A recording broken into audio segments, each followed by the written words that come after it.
Most ancient religious sites house deities carved from stone, forged in bronze, or cast in gold, materials chosen specifically to last forever. But in the coastal city of Puri, the idols inside the Jagannath Temple are carved from neem wood. Wood is organic and subject to decay. This means the physical idols themselves have a set lifespan. Every 12 to 19 years, the wooden bodies die, and the temple must facilitate a complete renewal of the deity's physical form. This transition is a massive industrial undertaking. Here, you can see carpenters and laborers constructing the intricate wooden skeleton of one of the temple's large ceremonial vehicles. The scale of the timber work is necessary to support the decadal renewal of the gods themselves. This replacement cycle defines the temple's underlying purpose. The site functions as the active, biological residence of a living entity rather than a static repository for an artifact. Sustaining this living resident involves specific logistical feats, from the daily preparation of meals to decadal rituals that appear to bypass the laws of physics. Treating a deity as a biological life form creates a unique friction.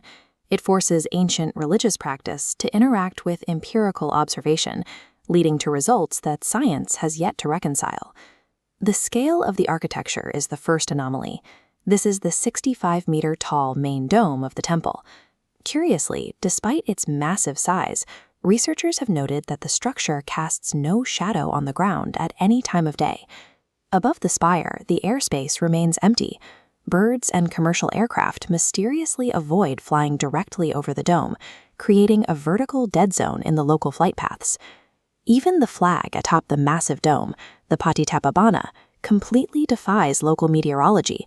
It perpetually flaps in the exact opposite direction of the prevailing wind blowing in from the coast. The threshold of the temple, the Singh Dwar, presents a final acoustic mystery.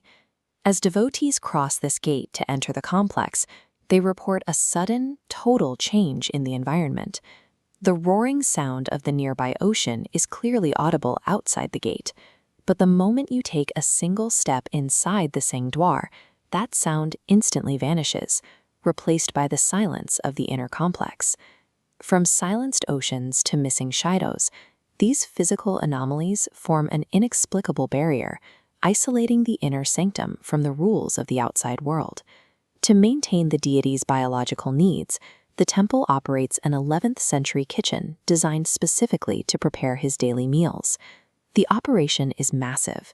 600 cooks use traditional wood fires to prepare 56 different items, feeding up to 100,000 people every single day. 7 earthen pots are stacked directly over a single open flame. This setup produces a thermodynamic paradox. Despite being furthest from the heat, the food in the top pot always finishes cooking first. The lower pots only finish once the top is removed. In this kitchen, thousands are fed, and not a single grain of rice is wasted. Because the deity is believed to travel to Puri specifically to eat, devotees view this logistical and thermal efficiency as a physical proof of the god's biological presence. The ultimate biological maintenance is the Nabakale-bara. During this decadal ritual, the old wooden bodies are replaced, and the living god is given a new heart. The transfer is conducted under extreme security. The government enforces a total citywide blackout and a paramilitary lockdown to ensure the ritual takes place in absolute darkness. The priests performing the transfer are blindfolded and forced to wear thick, heavy gloves. These measures are taken to prevent any sensory contact, visual or tactile, with the object they must move. This object is the Brahma-padartha. Ancient accounts describe it as the heart of Lord Krishna, a pulsating, organic relic that survived his cremation and continues to beat inside the wooden idols. The stakes of the transfer are lethal. Local records and priest testimonies claim that direct sight or bare-skin contact with the Brahma-padartha causes immediate death or total mental instability. These reports have led some to hypothesize a scientific origin for the relic. They suggest the object could be a piece of radioactive material or an ancient arc reactor emitting electromagnetic energy that only the thick wood of the neem idols can contain. Whether organic heart or ancient engine, the Brahma Padartha is the literal power source of the temple. Its presence necessitates the city-wide lockdowns and the physics-defying perimeter that guards it. This mystery has driven the temple's resilience for centuries. Through 18 separate invasions, the primary goal of the defenders was never to protect the temple's gold, but to protect the heartbeat.